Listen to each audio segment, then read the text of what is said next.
Hi and welcome back to our channel. Today being February the 4th, 2020, and welcome to our daily update on the fast moving coronavirus from here in Shenzhen, China. As usual, I will get to the figures for today. So as of today, Tuesday the 4th, confirmed cases are 20,626. Again, this is quite a significant increase since yesterday, an increase of over 3,200. Suspected cases have also seen a significant increase of over 5,000 to 23,214. People who have died are totaling 426, which is 65 up on yesterday. Quite good news in that the rate of recovery today, there are 649 reported recoveries, and that seems to be increasing quite sharply. That's 166 up on yesterday. I think part of the issue, or I know part of the issue here in China with these numbers, is that a lot of the suspected cases, they can't get the test results quick enough. In order to aid that, they've commissioned the construction of a new laboratory in Wuhan. I believe the building started to be constructed on the 1st of February, and it should be completed by the 5th or 6th. This will enable them to process tests much quicker. I believe it will be capable of processing around 10,000 tests per day. But this will also help with getting more accurate numbers. As I say, the problem here is that they just can't get the number of tests processed quick enough. There obviously is a limited number of places that can handle the virus due to not wanting to contaminate more people or more areas. So yeah, that's a good thing that's going on. Next piece of main news which broke last night was that Hong Kong are now shutting all but 2 of their borders. They will keep open the Macau-Zhuhai Hong Kong Bridge border crossing and also the Shenzhen Bay border crossing. They are also keeping the Hong Kong International Airport open. But do bear in mind, if you're travelling to Hong Kong, hoping to travel to the Chinese mainland, that may prove more difficult than it was a few days ago. So please bear that in mind.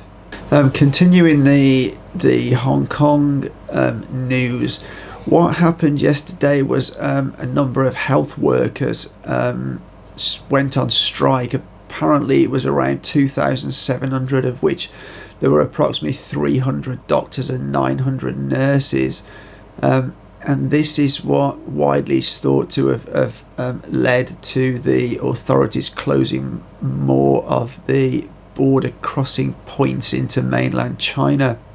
The union behind the strikes is claiming a victory over the Hong Kong government, although they are still pushing for the Hong Kong authorities to completely close the border with mainland China, and are pushing ahead with another strike on Tuesday today.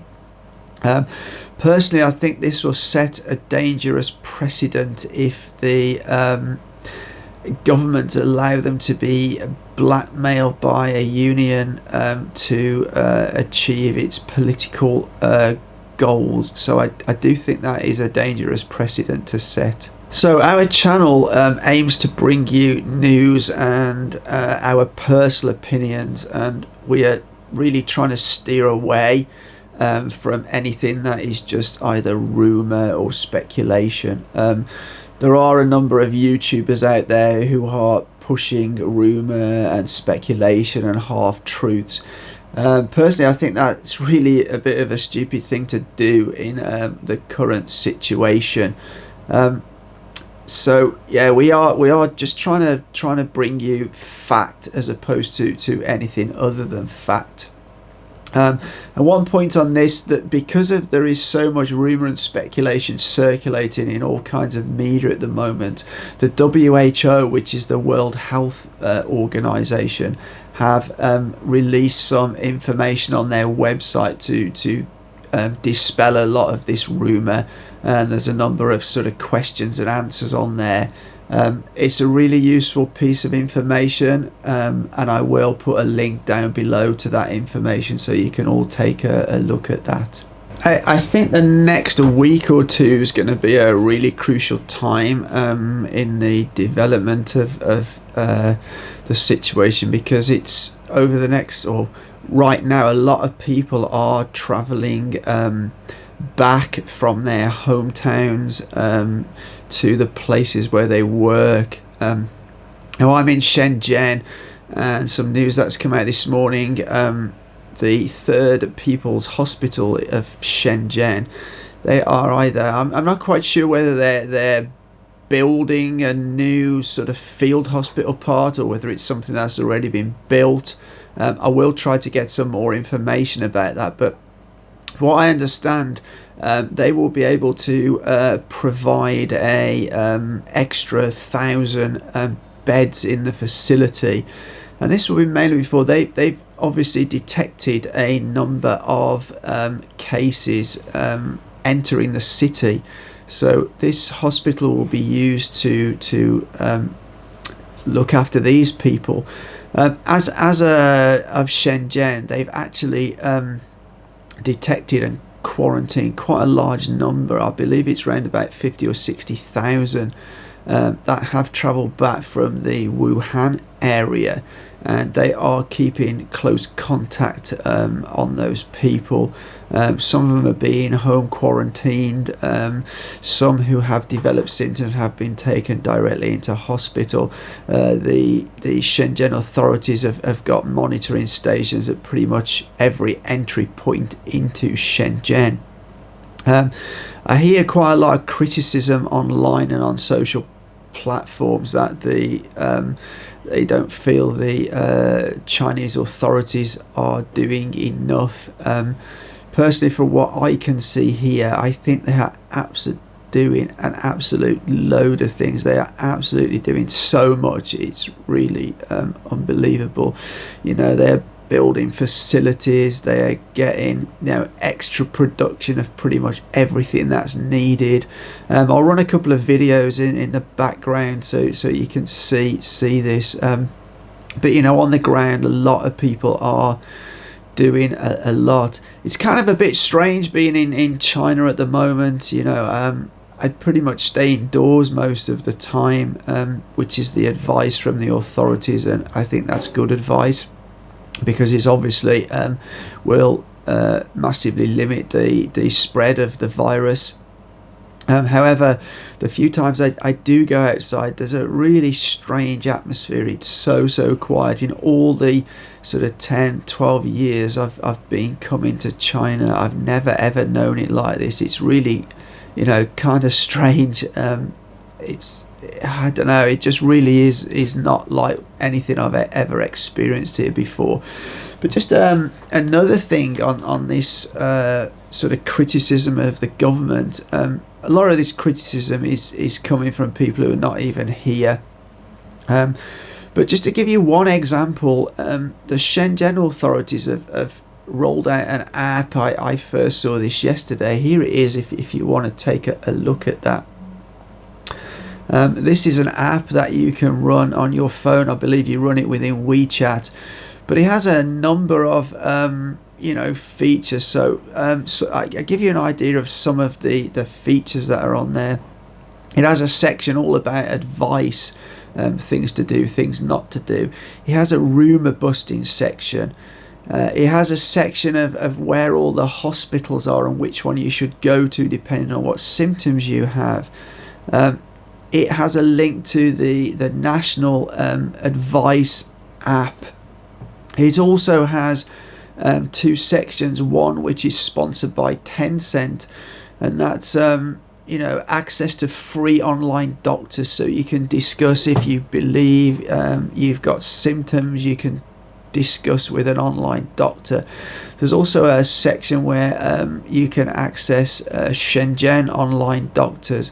There's two different ones. There's one where I believe it's an automated response, that you type in symptoms and things like that, and you will get an automated response. But then depending on how you go with that one, you can actually speak to real doctors online. And there's a sort of news section which is gives you live updates of the figures and any other news that's updated. And I think things like this, I very much doubt whether you would get this in any other country in the world. This is pretty amazing, really, and it's been put together. It's very professional. It's been put together in a very short space of time. So, initiatives like this are, is what's going on here on the ground, and it's fantastic. So some more news which has just come in as I'm recording this video. The first death outside of China has been reported in Hong Kong. Or maybe it's the second death outside of China, but anyway, it's the first death in Hong Kong of the virus. This is believed to be a 39-year-old man. He apparently visited Wuhan on the 21st of January. He returned to Hong Kong and started showing symptoms on the 31st of January. He was admitted to hospital, and this morning he's died of what is currently being reported as heart failure. Something also which is quite worrying, Chinese scientists in Guangdong have been conducted some investigations on a number of members of the same family who contracted the virus, and they've confirmed that the virus has mutated between 3 different members of this family. This is quite unusual for a virus to mutate in this manner, according to the scientists, and this is quite an alarming development. Obviously, I'm no expert, but it appears to me that will make life much more difficult in the treatment and containment of the disease. Perhaps not the containment, but certainly the treatment or any vaccine that's been developed if that virus is continuing to mutate. China have also now agreed to let US scientists be included in a mission of WHO personnel to come to China to assess and try to help as much as they can with the containment efforts of the virus spreading. There was some contention about this previously, as China had thought that the US was overreacting about the virus, about the coronavirus, but that has now been sorted. I think in times like this, the world needs to put its political issues aside and look at the all pull our efforts together in the spirit of compassion, really, and helping a nation that's really struggling at the moment to cope with the spread of this virus. A number of large financial institutions around the world have also followed the lead of companies like Alibaba, Tencent and Meituan.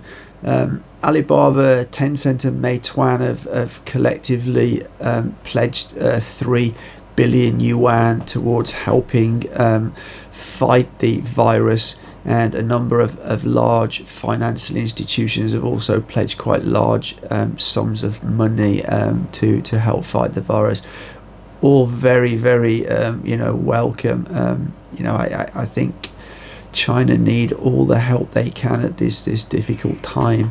In order to try and bring you as much information as possible on the situation, later today I'm going to put some sort of graphs together on the numbers so we can actually see what's going on. and hopefully I'll have those on the channel tomorrow, so you can actually track the numbers and whether they're continuing to accelerate, level off, drop off, or whatever. So I hope that will be useful to you. I will be uploading those tomorrow.